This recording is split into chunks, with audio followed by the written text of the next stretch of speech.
మాతృదేవోభవ, పితృదేవోభవ.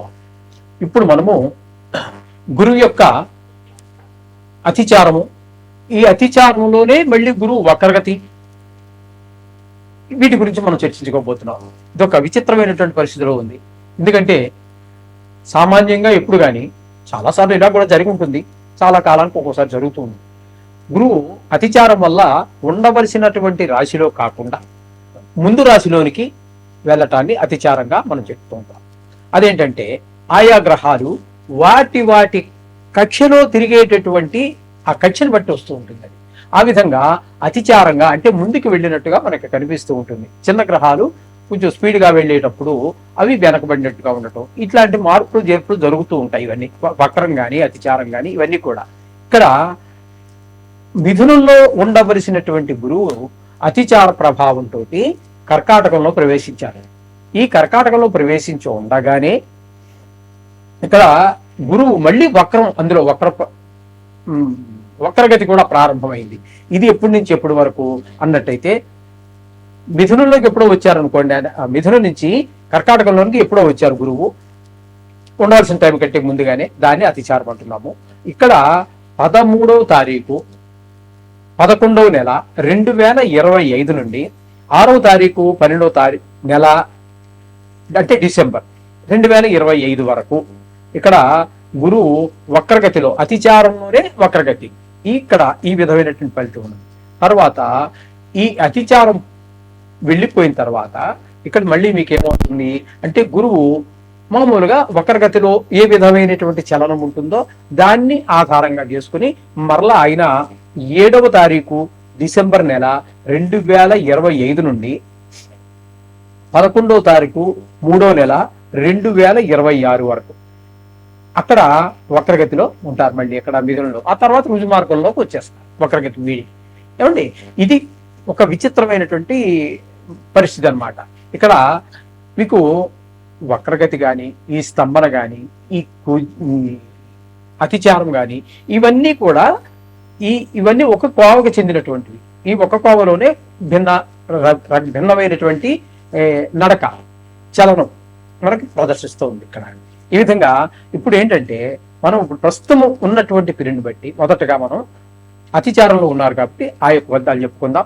13వ తారీఖు 11వ నెల 2025 నుండి 6వ తారీఖు డిసెంబర్ నెల 2025 వరకు ఈ కాలం అంతా కూడా కర్కాటకంలోనే ఉండి అతిచారం వక్రగతి ప్రారంభమైంది. ఇక్కడ వరకు 12వ నెల వరకు అక్కడ ఉంటారు. కుంభరాశి వారికి గురువు వక్రించటం వల్ల ఏ విధమైన ఫలితాలు ఇవ్వబోతున్నారు? గురువు వక్రించి ప్రతిసారిలాగా ఒకే రాశిలో కాకుండా ఈసారి తద్భిన్నంగా 2 రాశుల్లో సంచారం చేస్తూ ఉన్నారు.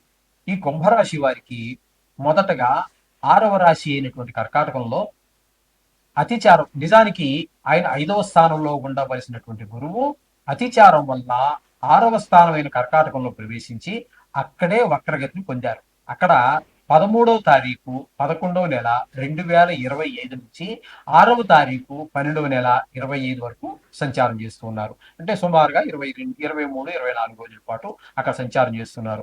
6వ స్థానంలో మాత్రం శుభ ఫలితములను గురువు గోచార రీత్యా ఇయ్యజాలరు.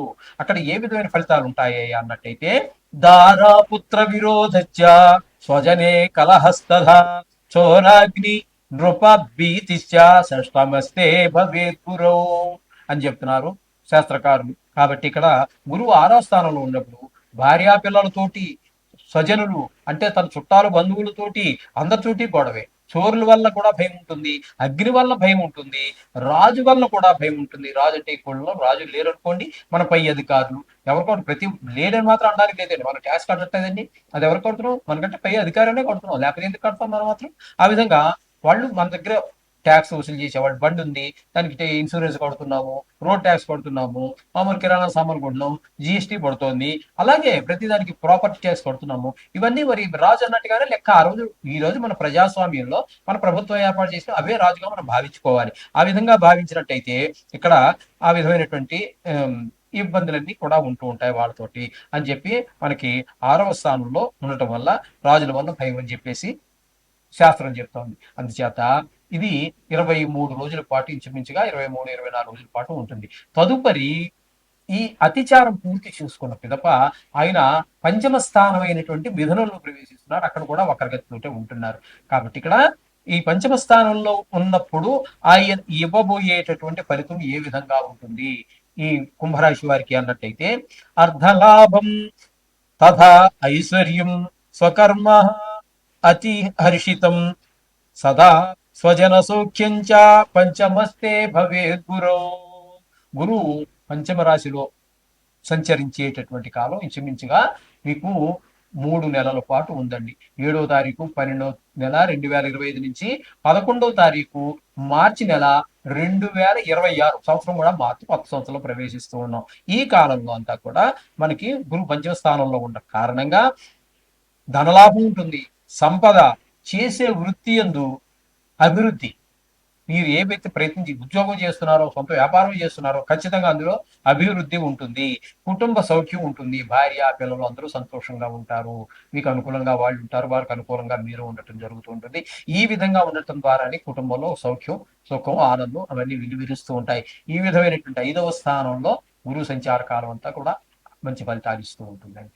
కాబట్టి ఇక్కడ మనకి 3 వంతుల కాలం సుఫలితాలు ఇస్తూ ఉన్నాడు. పాక్షికంగా మాత్రమే ఇక్కడ మనకి చెడు ప్రభావాన్ని ఇస్తూ ఉన్నారు కుంభరాశి వారికి గురు భగవానుడు. ఏదేమైనప్పటికీ కూడా ప్రతినిత్యము కూడా నవగ్రహాల యొక్క చేసుకోండి. ప్రత్యేకించి ఇంకా మనం చెప్పుకుంటున్న శనగల దానం లాంటివి అవి మనకి ప్రత్యేకంగా అవసరం చేయవలసిన అవసరం అయితే లేదు. ఆ నవగ్రహాలు చదువుకోండి సరిపోతుంది. శుభం. మీనరాశి వారికి గోచార గురువు చతుర్థ పంచమ స్థానాల్లో సంచారం చేస్తూ ఉన్నారు. ఈ కాలంలో ఈ మీనరాశి వారికి ఇచ్చేటటువంటి ఫలితం ఏ విధంగా ఉంటుందో తెలుసుకునే ప్రయత్నం చేద్దాము. సాధారణంగా గురువు వక్రించుంటే 2 రాశుల్లో అనేది చాలా అరుదుగా జరిగేటటువంటి విషయం. ఇక్కడ ఎందుకు జరుగుతోంది అన్నట్టయితే 2 రాశుల్లో ఇక్కడ గురువు నిజానికి ఉండవలసినటువంటి కాలం అంతా కూడా మిథున రాశి అంటే చతుర్థంలో, కానీ అతిచారం వల్ల ఆయన 5వ స్థానం అయినటువంటి కర్కాటక రాశిలో ప్రవేశించారు. అక్కడ ఉండంగానే వక్రగతిని కూడా పొందారు. ఈ వక్రగతి ఎప్పటి వరకు ఉన్నట్టయితే 13వ తారీఖు నవంబర్ నెల 2025 నుంచి 6వ తారీఖు డిసెంబర్ నెల 25వ తారీఖు వరకు, అంటే సుమారుగా 23-24 రోజుల పాటు ఇక్కడ పంచమ స్థానంలో ఉంటున్నారు. తదుపరి ఆయన చతుర్థ స్థానంలో ప్రవేశించారు. ఎందుకనంటే అతిచారం యొక్క గడువు ముగిసిపోయింది కాబట్టి, ఆయన ఆ కాలం తీరిపోయింది కాబట్టి మరలా తను ఉండవలసినటువంటి మిథునంలోనికే ప్రవేశించారు. అక్కడ కూడా వక్రగతిలోనే ఉంటారు. ఎప్పటి నుంచి ఎప్పటి వరకు అన్నట్టయితే 7వ తారీఖు డిసెంబర్ నెల 2025 నుండి 11వ తారీఖు మార్చి నెల 2025 వరకు ఇక్కడే ఉంటారు ఆయన. అందుచేత మొదటగా పంచమ స్థానంలోనే ఉంటున్నారు. ఆ పంచమ స్థానంలో ఉన్నటువంటి ఆ 23-24 రోజులు ఏవైతే ఉన్నాయో అక్కడ ఇవ్వబోయేటటువంటి ఆ గురు భగవానుడు ఇవ్వబోయేటటువంటిది ఫలితం ఏ విధంగా ఉంటుంది అన్నట్టయితే, అర్ధలాభంచ తథైశ్వర్యం స్వకర్మ అతిహర్షితం సదా స్వజన సౌఖ్యం పంచమస్తే భవేద్ గురో అని చెప్పేసి మనకి శాస్త్రకారు చెప్పారు. కాబట్టి పంచమ రాశిలో సంచారం చేసేటటువంటి కాలంలో ధనలాభం ఉంటుంది, అలాగే సంపద ఉంటుంది, చేసేటటువంటి వృత్తిలో అభివృద్ధి ఉంటుంది, కుటుంబ సౌఖ్యం ఉంటుంది. ఇన్ని సౌఖ్యాన్ని కూడా 23-24 రోజులు మనకి ప్రదర్శిస్తూ ఉన్నారు. తదుపరి ఆయన తన అతిచారం ముగించుకొని చతుర్థ స్థానంలో ప్రవేశిస్తూ ఉన్నారు. ఆ చతుర్థ స్థానంలో ప్రవేశించేటప్పుడు ఆయన ఇచ్చేటటువంటి ఫలితాలు ఏ విధంగా ఉంటాయి, శుభ ఫలితాలా అశుభ ఫలితాలా అనేటటువంటిది శాస్త్రం ఏ విధంగా చెప్పిందో చూద్దాం. యాచనం బుద్ధి చాంచల్యం తేజోహానిం ధన వ్యయం దేశత్యాగంచ చతుర్థ స్థానగో గురు అని చెప్పేసి మనకి శాస్త్రం చెప్తూ ఉన్నది. అంటే గురువు 4వ స్థానంలో ఉన్నప్పుడు దారిద్ర్యం, తిండికి, బట్టకి, అన్నిటికీ మొహమాచి ఉండటం, కొంచెం ఇబ్బందికరమైన పరిస్థితులు, స్థిరం లేకపోవడం, ఊరికే ఎందుకు తిరుగుతూ ఉంటాడో అర్థం కాదు, మనసులో ఏదో ఉంటుంది, ఆడికి వెళ్ళి సాధిద్దాం, కానీ తీరా వెళ్ళేటప్పుడు డబ్బులు ఖర్చు అవ్వడం తప్పితే ఆ పని పూర్తి కాకపోవడం, అపకీర్తి, చెడ్డ పేరు, ధన వ్యయం, డబ్బులు ఖర్చు అయిపోవడం, స్థాన చలనం, ఉన్నత స్థానాన్ని అస్తమానం ఇల్లు మారటమో లేకపోతే ఊరు మారటం, ఊళ్ళు తిరగడం, ఇవన్నీ కూడా స్థానచలనం కిందకే వస్తాయి. కొన్ని సందర్భాల్లో ట్రాన్స్ఫర్ అవ్వడం, లేకపోతే అద్దెంట్లో ఉన్నావు, ఆ ఇంటి యజమాని ఏదో కూరగొట్టి పెద్ద బిల్డింగ్ కట్టుకుంటాను, లేకపోతే తానే కొడుకు వచ్చేస్తున్నాడు అని ఇల్లు ఖాళీ చేయడం, ఏదో మొత్తం మీద ఆ ఉన్న స్థానం నుంచి చలనం తప్పకుండా జరుగుతుంది అని చెప్పేసి కలహం. అలాగే మనం మంచిగా మాట్లాడినా సరే ఎదరవాడి అర్థం చేసుకోవడంలో కూడా కొన్ని సందర్భాలు ఉంటాయి. అలాగే మన మాటలో కూడా తొడబాట్లు తడబాటు ఇవన్నీ ఉండటం ద్వారా కొంచెం వారికి ఇబ్బంది కలిగే మాటలు మాట్లాడడం ద్వారా వాళ్ళకి మనకి కూడా గొడవలు జరిగే అవకాశం, కలహం వచ్చేటువంటి అవకాశం ఉంటుంది అని చెప్పేసి శాస్త్రం చెప్తోంది. 4వ స్థానంలో గురు సంచారం ఈ విధమైన ఫలితాలన్నీ కూడా చేత మితమి చెప్పుకోవాలి అన్నట్టయితే గురు సంచారం తదుపరి కూడా మనకి మార్చి తర్వాత కూడా ఎప్పుడు వరకు ఆయనకి అక్కడ ఆ సమయం ఉన్నదో అప్పటి వరకు కూడా ఆయన చతుర్థ స్థానంలోనే ఉంటారు. కాబట్టి వీరు కూడా ఇక 3 నెలల కాలం మీకు సుఫలితాలు ఇచ్చేటటువంటిది కేవలం 23, 24 రోజులైతే, దుష్ఫలితాలు ఇచ్చేటటువంటి కాలం ఇంచుమించుగా 3 నెలల పాటు ఉంది కాబట్టి మీరు తదుపరి కూడా అక్కడే ఉంటుంది కాబట్టి గురువు యొక్క సంచారం మీరు తప్పకుండా రోజు నవగ్రహ శ్లోకాలు, పద్యాలు, గాయత్రి ఏదో చేసుకుంటూ దానితో పాటుగా 1.25 కేజీ శనగలు తీసుకొని ఏదో బ్రాహ్మడికి గుళ్ళో పూజారిగా లేకపోతే పురోహితులకో ఎవరికో ఇచ్చి వారికి ఇచ్చి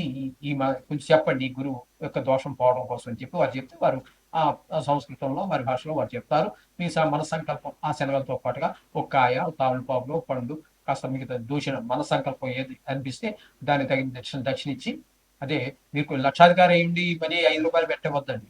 ఎంత లేదన్నా ఇప్పుడు వారు కూడా తీసుకోవడానికి ఏమి లేదు. ఇంకా చిన్నపిల్లవాడు కూడా తీసుకోవట్లేదు రూ. 100. కాబట్టి ఖచ్చితంగా 200, 300 పెట్టి వారికి దానం ఇచ్చేసి ఆ ఆ గురువు యొక్క దోషాన్ని మీరు వదిలించుకున్నట్టయితే మీకు సర్వ సుఖాలు పొందగలుగుతారు. శుభం భూయాత్.